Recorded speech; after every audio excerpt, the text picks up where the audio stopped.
How to get free gifts and free items in Temu. So in this video, I'll be showing you today on how you can actually go ahead and get those free gifts and free items in Temu. Now it's very easy and very simple to do, so just watch this video all the way to not miss any steps. So you can see here I'm currently on Temu. Now if you haven't already created an account, go ahead and create an account. It's absolutely free.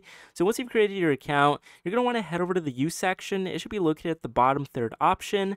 Now once you click it, it should look just like this. Now you can actually go ahead and make your way down to the bottom, and there should be like an earn credits and free gift section. Now all you have to do is just go ahead and click on that, and you'll be able to see that we actually have a few options here. We have a lucky flip, farmland, just a lot of stuff. Now you're going to want to head over to the first two options at the very top. It should be free gifts and hat trick gifts. Now you can actually win 3 free stuff all at once. You can win a Nintendo Switch and just a bunch of different stuff, right? So I'm going to go ahead and click the free gift section here at the very top.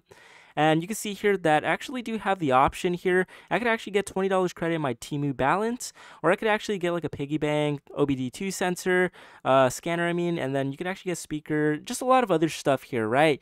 And all I have to do here, let's say I want this home theater stereo, all I have to do is just click confirm the gift, and that'll go ahead and confirm the gift for me. It's absolutely free. So that's essentially how you do it.